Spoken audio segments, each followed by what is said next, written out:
हम इंडिया के और टेररिज्म की दुनिया के दरमियान एक्चुअली एक बफर हैं। मेन स्ट्रीम मीडिया के ऊपर एतबार ना करें। मिसाइल्स को डिफेंस सिस्टम का डिटेक्ट करना बहुत मुश्किल होता है। ये जनरल बख्शी जो है वो मेरा ख्याल से एक जो है वो स्टूपिड कार्टूनिश करेक्टर है। और अस्सलाम वालेकुम नाजरीन, मैं हूं इमरान खान द खान शो के साथ। आज हमारे साथ फिर हमारे मेहमान हमज़ा खान। अस्सलाम वालेकुम हमज़ा खान। वालेकुम अस्सलाम इमरान भाई, thank you for having me. शुक्रिया। अच्छा हमज़ा खान, आपने पहलगाम वाक़े को तो बहुत डिटेल के अंदर एक्सप्लेन किया था पिछली वीडियो के अंदर, प्लस आपने पाकिस्तान और इंडिया के दरमियान कश्मीर का कन्फ्लिक्ट भी बड़े अच्छे तरीके से एक्सप्लेन किया और क्या क्या उसमें प्रॉब्लम्स हैं। तो आज बताएं कि क्या वक्तन फ़वक्तन पेशरफ्त हुई है? अब तो जंगें भी हो चुकी हैं, बहुत कुछ हो चुका है। तो अब बताएं कि पहलगाम वाक़े के बाद क्या क्या अपडेट्स हुई हैं? इमरान भाई, तवील सवाल आपने जो है वो पूछा है, क्योंकि कई बातें हो चुकी हैं उस वक्त से लेके अब तक। मैं मुख्तसर जो है वो एक एक करके समराइज़ इस तरह करता हूँ कि पहलगाम वाक़े के बाद 23 अप्रैल को इंडिया ने पाकिस्तान के तमाम डिप्लोमेट्स को अपने मुल्क से एक्सपेल कर दिया और तमाम इंपोर्ट्स पाकिस्तान की बंद कर दी और पाकिस्तान के शिप के राउट्स जो है वो इंडिया के अंदर जो शिप्स आ रहे थे पाकिस्तान के, उनको रोक दिया आने से और पाकिस्तान को अपनी एयर स्पेस देने से इनकार कर दिया। इसके अगले दिन सिमिलर रिएक्शन पाकिस्तान का आया। सेम किस्म की चीज़ें पाकिस्तान ने इंडिया के ख़िलाफ़ डिप्लोमेटिक एक्शंस लिए। इस दौरान में इंडिया मुतअद्दिद बार अपने मीडिया के ऊपर इंडियन गवर्नमेंट ने इस बात का इजहार किया कि इंडिया पाकिस्तान के ऊपर अटैक करेगा जी। और ये दोनों तरफ से जो है वो धमकियां और जो है वो काउंटर धमकियां आना शुरू हो गई। बहरहाल इंडिया पाकिस्तान के ये एक दूसरे को धमकियां देने के वक्त के दौरान, जो कि 24, 25, 26, 27 अप्रैल का जो है वो तारीखें थी, उस दौरान में इंटरनेशनल कम्युनिटी ने इस ख़तरे को भांपते हुए कि दोनों न्यूक्लियर पावर्स हैं और कहीं इनके दरमियान जंग ना हो जाए, दोनों को डिप्लोमेटिक लेवल के ऊपर अप्रोच किया और मशवरा दिया कि तहम्मुल का मुजाहरा करें। दोनों के दरमियान LOC के ऊपर झड़पें जो है वो चलती रहीं, मगर छोटी मोटी झड़पें थी।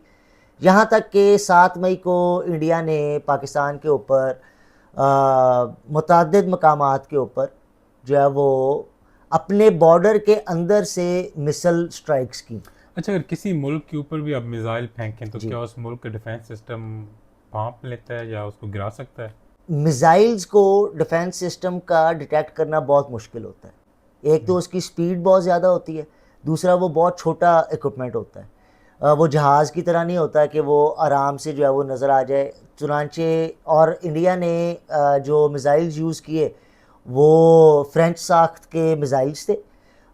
एक लॉन्ग रेंज मिज़ल और एक शॉर्ट रेंज स्मार्ट बॉम्ब जो उन्होंने यूज़ किया। अम, इन स्ट्राइक्स के अंदर पाकिस्तान के बहुत सारे सिविलियन लोगों की शहादतें हुई और जिन मकामात को हिट किया गया वो मकामात भी जो है वो इस बात का कोई सबूत नहीं था कि वो मकामात जो है वो टेररिज्म के अड्डे थे या वहाँ पे कभी टेररिज्म की जो है वो कोई मामला हुआ है। ट्रेनिंग हुई है कुछ? और पाकिस्तान ने शदीद एहतजाज किया इस बात के ऊपर और जो है वो अपनी फ़ौज को इजाज़त दी कि आप जवाबी कार्रवाई करें। जी, अगर इंडिया का मीडिया देखें तो जिस तरह के परसों और कल की रात था कि बलूचिस्तान ने पाकिस्तान पे हमला कर दिया, जी, अफ़गान ने हमला कर दिया, पाकिस्तान तो सैंडविच बन गया दरमियान के अंदर, कुछ नहीं बचा। सुबह तक वहाँ पे इंडिया का झंडा जी, जी, लहराएंगे और जी, मुबारकें दे रहे थे, बल्कि मिठाइयाँ बांट रहे थे। जी। तो मीडिया तो दोनों के बड़े हाइप क्रिएट कर रहे हैं। इमरान भाई, पहले इंडियन मीडिया की बात करते हैं कि इंडियन मीडिया जो है वो अपनी सरकार के जो है वो इंस्ट्रक्शंस के आन मुताबिक जो है वो ख़बरें जारी करता है। सोशल मीडिया के ऊपर जो बकवास वीडियोस बनी हैं और जो फजूल जो है वो क्लेम्स किए गए हैं, उसको जांचते हुए इंडियन गवर्नमेंट ने खुद 8,500 सोशल मीडिया के अकाउंट्स को ब्लॉक किया। और तो वो खुद भी इस बात का जो है वो एडमिट कर रहे हैं कि ये बकवास वीडियोस हैं, इनमें कोई हकीकत नहीं है। और पाकिस्तानी मीडिया ने जो है वो कोई ख़ास बहुत ज़्यादा जो है वो चीज़ों के ऊपर बहरहाल ध्यान नहीं दिया। मगर आप मेन स्ट्रीम मीडिया के बारे में आप क्या कह सकते हैं कि पता जी। नहीं क्या उनका जो है अगर वो सोच वही हो। वही बात जैसे आप कह रहे हैं कि पाकिस्तान का मीडिया लगाएं तो ऐसा लगता है कि पाकिस्तान ने जंग जीत ली, उनको तबाह कर दिया। और बल्कि उन्होंने तो एस्टिमेशन भी लगाई कि उन्होंने उनके हमने जो 3 जहाज़ मारे हैं उनकी कोई तकरीबन 2,500 या 250 अरब। इमरान भाई, CNN के ऊपर हमारे minister of defence Khawaja Asif साहब से सेम सवाल पूछा गया ये इन जहाज़ों को गिराने के मामले के ऊपर। उन्होंने जो है वो साइट किया कि सोशल मीडिया की वीडियोस देख लें जो इंडियन साइड्स ने बनाई हुई हैं, क्योंकि उनका क्लेम था कि वो कश्मीर के उस तरफ गिरे वो जहाज़ जो इंडियन कंट्रोल्ड साइड थी। जी। तो जो है वो अगर वो इंडियन कंट्रोल्ड साइड के ऊपर गिरे हैं इमरान भाई, तो उसके सबूत फिर जो है वो हम इंडिया के अंदर जाके तो प्रोवाइड नहीं कर सकते। बिल्कुल। उसके लिए आपको इंडियन सोशल मीडिया का ही जो है वो सहारा लेना पड़ेगा, क्योंकि उनकी सरकार तो कभी नहीं मानेगी। हमजा खान, पुराने ज़मानों में तो जब एक इलाके पे कब्ज़ा करते थे तो वो उस इलाके के मर्दों को मार देते थे या कुछ भी करते थे और फिर एट द एंड कहते थे कि आपने हमें टैक्स देना है, वो इलाका उस मुल्क उस सल्तनत में शामिल हो जाता था। आज के दौर में अभी तक हमने तो कोई नहीं देखा कि किसी ने किसी पे कब्जा किया काफ़ी अच्छे से। अगर ऐसा हो जाता है तो जंग का एंड क्या होगा? कब्जा कोई कर लेगा? देखिए इमरान भाई, जो है वो कुछ कहा नहीं जा सकता, क्योंकि ये दोनों, आपको देखिए इमरान भाई, इस बात को रियलाइज़ करें कि ये दोनों बहुत बड़ी ताकतें, इनकी जो डिस्ट्रक्शन की कैपेबिलिटी है पाकिस्तान की भी और इंडिया की भी, वो बहुत एक्सट्रीम जो है वो लेवल की कैपेबिलिटी है। दोनों मुल्क पूरे रीजन को नहीं, पूरे प्लैनेट को तबाह करने की जो है वो काबिलियत रखते हैं। अच्छा, जैसा पाकिस्तान तो ऐसी दहशतगर्दी जिस तरह ये पुलवामा में हुआ था या पहलगाम में हुआ था, ऐसी दहशतगर्दी, ऐसे बड़े बड़े वाक़यात पाकिस्तान में तो आए दिन होते रहे हैं। आपने देखे काफ़ी सालों से, 20 साल से हो रहे हैं और पाकिस्तान में तकरीबन 80,000 से 1 लाख जानें भी ज़ाया हुई हैं, शहीद हुए हैं। जी, इंडिया में 1-2 वाक़ये हुए और वो पैनिक हो गए और वो परेशान हो गए। तो क्या इंडिया की अवाम इतनी दिलेर है कि आए दिन ऐसे वाक़ये हों तो उसी तरीके से जिस तरह पाकिस्तानी हंस खेल के टाल देते हैं और अपनी ज़िंदगी की रोज़मर्रा के कामों में मगन हो जाते नहीं हैं? इमरान भाई, इंडियन अवाम की ये इम्यूनिटी क्रिएट नहीं हुई, क्योंकि इंडिया के अंदर जो है वो ऐसे वाक़े बहुत कम होते हैं और ये वाक़े कम होने की वजह हम हैं। हम इंडिया के और टेररिज्म की दुनिया के दरमियान एक्चुअली एक बफर हैं। बिल्कुल। इसी वजह से इमरान भाई, इस टेररिज्म के असल विक्टिम हम हैं। 1 लाख जानें हमने इस जंग में गंवाई हैं इमरान भाई, और जो है वो किसी की जुर्रत कैसे हो सकती है कि वो जो इसके टेररिज्म के खिलाफ जंग लग रहे हैं और फ्रंट लाइन स्टेट है। मैं तो हैरान होता हूँ कि किस मुंह से कोई शख्स जो है वो दुनिया में ये कहता है कि ये लोग जो है वो टेररिज्म का साथ देंगे, जो टेररिज्म के खिलाफ फ्रंट लाइन के ऊपर लड़े वो टेररिज्म का साथ देंगे। कि पाकिस्तान पूरी दुनिया में दहशतगर्दी का सबसे बड़ा दुश्मन है और पाकिस्तान बफर रहा है पूरी दुनिया को दहशतगर्दी से बचाने में। पाकिस्तान बफर स्टेट है और इंडिया के अंदर यही वजह है कि ज़्यादा वाक़यात नहीं होते, क्योंकि पाकिस्तान बीच में इस दहशतगर्दी के खिलाफ लड़ रहा है। अच्छा, अब जंग जो सबसे बड़ा, जिस तरह आपने कहा कि हमें पता नहीं है, किसी को भी नहीं पता कि जंग किस तरफ जाएगी, क्योंकि 2 ऐसे मुल्कों के दरमियान जंग अभी तक नहीं हुई। अभी तक जो इजराइल की गाजा के साथ हुई है या रशिया की हुई है, यूक्रेन के साथ, इमरान भाई वो कम्प्लीटली डिफरेंट मामले थे, क्योंकि इसराइल की ताकत बहुत ज़्यादा थी और जिन ममालिक के खिलाफ और जिन ग्रोहों के खिलाफ लड़ाई हुई है वो उनकी ताकत बहुत कम थी। यहाँ पे वो मामला नहीं है, यहाँ पे दोनों पहलवान जो है वो दुनिया के टॉप लेवल के पहलवान हैं। बिल्कुल। अच्छा, अब वार किस तरीके से होगी, ये एक बड़ा टेक्निकल क्वेश्चन है कि क्या एयरफोर्स ही लड़ेगी या इमरान भाई आर्मी? देखें, मॉडर्न वॉर में होता ये है कि एयरफोर्स के ज़रिए जो है वो मॉडर्न वॉरफेयर जो है वो प्राइमरीली एक्ट करती है, एटलीस्ट इन द बिगिनिंग।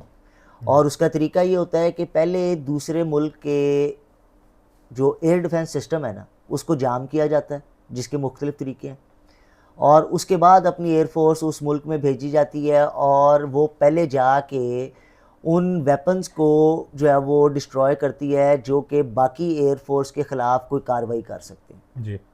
और फिर एयरफोर्स की अगली जो है वो जो वेव होती है वो आती है, वो फिर मुख्तलिफ तनसीबात को, कम्युनिकेशन नेटवर्क्स को, ब्रिजेस को, रोड्स को, इस तरह की चीज़ों को डिस्ट्रॉय करती है ताकि वो उसको जो है वो आगे कब्ज़ा कर सके पैदल फ़ौज। मगर ये जो मैंने आपको बात बताई ना इमरान भाई, इसके अंदर वंस अगेन एक ताकत का कमज़ोर होना ज़रूरी है। यहाँ पे ये मामला नहीं है। और अगर इंडिया की ये सोच है कि वो सुपीरियर टेक्नोलॉजी से जो है वो पाकिस्तान के ऊपर कन्वेंशनल वॉरफेयर के अंदर जो है वो कोई जो है वो फतह हासिल कर लेंगे, तो मेरा ख्याल से ये तो बड़ी इमेच्योर सोच है, अच्छा। क्योंकि हम कन्वेंशनल वॉरफेयर में इमरान भाई बहुत ज़्यादा ताकतवर हैं बात के ऊपर। और इंडिया ने जैसे कहा था कि अगर 2-3 दिन, उनके जनरल बख्शी ने कहा था कि अगर 2-3 दिन लगातार पाकिस्तान को इंगेज करते हैं तो ये मुल्क ख़त्म हो जाएगा इकोनॉमिक क्राइसिस की वजह से, लेकिन मेरे ख्याल में ख़ास फ़र्क नहीं पड़ा। इमरान भाई बात यह है कि एक तो ये कि इंगेजमेंट किसी हाई लेवल के ऊपर स्टार्ट नहीं हुई, जो अल्लाह का शुक्र है कि स्टार्ट नहीं हुई और अल्लाह ना करे कि स्टार्ट हो। और दूसरा ये कि जनरल बख्शी जो है वो मेरा ख्याल से एक जो है वो स्टूपिड कार्टूनिश कैरेक्टर है। अच्छा, कौन मुल्क या कौन सी ताकतें चाहती होंगी कि इन दोनों मुल्क की लड़ाई हो? मेरा ख्याल से इमरान भाई कोई भी दुनिया का ऐसा शख्स जो कि रीज़न और जो है वो लॉजिक में बिलीव करता है, वो कभी भी नहीं चाहेगा कि इन दोनों ममालिक के दरमियान जंग हो। और बहुत सारे तरीके हैं इस सिचुएशन के ऊपर जो है वो रिस्पांस देने के। मेरे ख्याल में पहलगाम की तरह के 2-4 और वाक़े हो जाएं तो इंडिया को इस जंग से ज़्यादा नुकसान हो इमरान जाएगा। भाई हम पाकिस्तान की पूरी कौम, गवर्नमेंट और हमारी आर्मी ने कभी भी सिविलियंस को नुकसान पहुंचाने के बारे में जो है वो पॉजिटिव जो है वो नहीं बात रखी। हम हमेशा जो है वो सिविलियंस को जो है वो जहाँ पे नुकसान होता है हम उसको कंडेम करते हैं और हम समझते हैं कि वो बहुत ही बुरी चीज़ है। और ये पता नहीं इंडियन मीडिया जो है वो अपने लोगों को जो है वो बात फैलाता रहता है कि पाकिस्तान के अंदर पता नहीं सारे लोग विलन्स हैं। अच्छा, मैं एक और चीज़ कि जो पाकिस्तान के लोग हैं वो तो पाकिस्तान का मीडिया देखते हैं, पाकिस्तान की बातें हर बंदे की ज़बान पे हैं, इनको पता है, लेकिन जो इंडिया के लोग हैं वो इंडिया का इश्तिहार इंगेज मीडिया देख देख के ऐसे हाइपर स्टार हो गए हैं। तो उन लोगों के लिए आपका क्या मैसेज होगा जो इंडियन अगर आपके ये वीडियो देखें तो? ना सिर्फ ये कि इंडिया बल्कि पूरी दुनिया के लोगों के लिए एक ही मैसेज है, मेन स्ट्रीम मीडिया के ऊपर एतबार ना करें। मेन स्ट्रीम मीडिया स्पेशली वो जो कॉरपोरेट लेवल के ऊपर ऑपरेट करता है, वो चाहे दुनिया के किसी भी मुल्क का कोई भी चैनल हो, उसके ऊपर एतबार ना करें। उसका नैरेटिव पीछे से स्क्रिप्टेड है, किसी एजेंडा के तहत वो बात होती है और 100% बातें किसी न किसी एजेंडा के तहत जो है वो होती हैं और स्क्रिप्टेड चीज़ें होती हैं। मेन स्ट्रीम मीडिया के ऊपर एतबार ना करें, अपनी न्यूज़ के लिए अल्टरनेटिव मीडिया की तरफ जो है वो नज़र दौड़ाएं। Thank you very much. अस्सलाम वालेकुम।